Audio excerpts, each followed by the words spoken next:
বকু ছয়গাঁও সমষ্টিৰ বকু ব্লক কংগ্ৰেছৰ বুথে বুথে কংগ্ৰেছ দলৰ ব্যাপক তৎপৰতা বুথে বুথে কংগ্ৰেছ দলৰ ব্যাপক তৎপৰতা আৰু 2026ত বিজেপি শাসন উফৰাই কংগ্ৰেছ চৰকাৰ গঠনৰ লক্ষ্যৰে গাঁৱে ভূঞে ঘূৰিছে কংগ্ৰেছৰ নেতাকৰ্মী বকু ছয়গাঁও সমষ্টিটো দেখা গৈছে এই তৎপৰতা আজি বকু ব্লক কংগ্ৰেছৰ সভাপতি অৰবিন্দ ৰাভাৰ নেতৃত্বত 39 নং পশ্চিম বেকেলি গাঁও পঞ্চায়তৰ অন্তৰ্গত মণ্ডল কংগ্ৰেছৰ সভা অনুষ্ঠিত হয় এই সভাতে বুথ সমিতিসমূহক শক্তিশালী কৰাৰ বাবেও ৰণকৌশল প্ৰস্তুতি কৰা বুলি জনায় অৰবিন্দ ৰাভাই শেহতীয়াকৈ মন্ত্ৰী অশোক সিংঘালে এখন সভাত কংগ্ৰেছক জন্তু আখ্যা দিয়াক লৈও উত্তৰ দিলে ৰাভাই তেওঁ কংগ্ৰেছৰ বিষয়েও একো নাজানে দেশ স্বাধীন কৰা দল কংগ্ৰেছ আৰু কংগ্ৰেছ দলৰ অৱদানো বহু আছে ইফালে শেহতীয়াভাৱে বকু ছয়গাঁও সমষ্টিত পৰ্যবেক্ষকৰ দায়িত্ব লাভ কৰা জনসন জে চাংমাই কয় যে অতি আগ্ৰহেৰে কংগ্ৰেছক শক্তিশালী কৰাৰ বাবে ওলাই আহিছে কংগ্ৰেছৰ কৰ্মীসকল কংগ্ৰেছ কৰ্মীৰ মনোবল বৃদ্ধিৰ বাবে আমি কাম কৰা বুলিও অৱগত কৰে বকুৰ পৰা ধনমণি মেধিৰ ৰিপৰ্ট নিভাজ অসম লাইভ আজিৰ সভাৰ উদ্দেশ্য মানে কি আমাৰ বকু ব্লক কংগ্ৰেছৰ পৰা আমাৰ ডিষ্ট্ৰিক্টৰ প্ৰাঞ্জিত চৌধুৰীৰ নিৰ্দেশত আৰু আমাৰ গৌৰৱ গগৈৰ নেতৃত্বত আমাৰ প্ৰত্যেকটা মণ্ডল কমিটিবিলাক সম্প্ৰসাৰণ কৰিব দিছে আৰু এই কাৰণে আমি আজি সম্প্ৰসাৰণ কমপ্লিট হ'ল আমাৰ এই 39 নং পশ্চিম বেকেলি জিপিটো সম্প্ৰসাৰণ হৈ গ'ল আৰু ধুনীয়াকে হ'ল মানুহখিনিও ধুনীয়াকে হৈছে আৰু স্বতঃস্ফূৰ্তভাৱে মানুহখিনি ওলাই আহিছে আৰু সংগঠনটো আমাৰ শক্তিশালী হ'ব আৰু আমি ৰণকৌশল আমি 26ৰ ৰণকৌশল এখন কৰিছোঁ আৰু আজিৰ পৰাই তেওঁলোকক আমি নিৰ্দেশ দিছোঁ অহাকালিৰ পৰা তেওঁলোকে বুথৰ মিটিং কৰিব আৰু বুথবিলাক সংগঠনবিলাক গঠন কৰিব যেহেতু বকু ব্লকৰ আণ্ডাৰত বহুত মানে মণ্ডল আছে আপোনালোকৰ এই মণ্ডলৰ যিসকল কাৰ্যকৰ্তা সেই সক্ৰিয় কৰাৰ কাৰণে আপোনালোকে কি ধৰণে কৰি আছে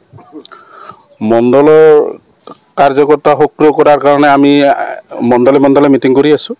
মণ্ডলবিলাক গঠন কৰি আছোঁ আৰু যোন মণ্ডলে গঠন কৰিব পৰা নাই তাত আমি নতুনকৈ মণ্ডল প্ৰেচিডেণ্ট কৰি দিছোঁ নতুন কমিটি গঠন কৰি দিছোঁ আৰু যিবিলাক মণ্ডলে আগভাগ লৈ আছে দলৰ কাম কৰি আছে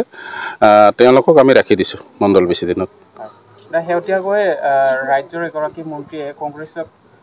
মানে জন্তুৰে তুলনা কৰিছে সেইবিলাকতো আৰু মানে কোৱা নাযায় আমাৰ ওপৰ লেভেলৰ মানুহখিনিয়ে তেওঁলোকৰ লগত লাগি আছে আৰু ইয়াৰ প্ৰতিবাদ আমিও কৰিম কাৰণ যিবিলাকে কংগ্ৰেছৰ জন্তুৰ লগত মানে আখ্যা কৰিছে তেওঁ অথচ আমাৰ অসমৰ কথা একোৱেই নাজানে আৰু কংগ্ৰেছ দলৰ কথা একোৱেই নাজানে কংগ্ৰেছ দলৰ ইতিহাস আছে কাৰণ ইংৰাজৰ পৰা স্বাধীনতা দিৱস স্বাধীন কৰি অনা কংগ্ৰেছ দলটোৱে আনিছে গতিকে কংগ্ৰেছ দলটোৰ অৱদান আছে এতিয়া আমি ইয়াত পূব বেকেলিত আহি দেখা পাইছে যে ইয়াত মণ্ডল মানে খুব আগ্ৰহী আৰু আহি থকা দিনবোৰত সিহঁতে মানে এইটো দলটো আৰু শক্তিশালী কৰাৰ বাবে লাগি গৈছে আৰু ইয়াত বুথ আৰু কিছুমান ব্যক্তিসকল আজি আমাৰ ইয়াত আহি তেখেতসকলে ভাল পৰামৰ্শ মানে আমি তেখেতসকলৰ পৰাও পাইছোঁ আৰু আমাৰ পৰাও তেখেতসকলে ভাল পৰামৰ্শ পাই গৈছে আৰু সেনেকৈ আমাৰ আলাপ আলোচনাটো হৈ থাকিব আহি থকা দিনবোৰতো আপুনি যিহেতু বকু ছয়গাঁও সমষ্টিৰ পৰ্যবেক্ষকৰ নিচিনা গৰুৰ দায়িত্ব লাভ কৰিছে কি ক'ব সেইটো দলে মোক দিছে তাত মই প্ৰাঞ্জিত চৌধুৰী আৰু অবজাৰ্ভাৰসকলকো মই ধন্যবাদ দিছোঁ প্ৰণয় ৰাভা আৰু মাৰ্চেলা চাংমা আৰু আমাৰ কি নাম আছিলে এইটো ৰামানা বৰুৱা তেখেতসকলকো মই ধন্যবাদ দিছোঁ আৰু এইখিনি যিমান দলে মোক দায়িত্ব দিছে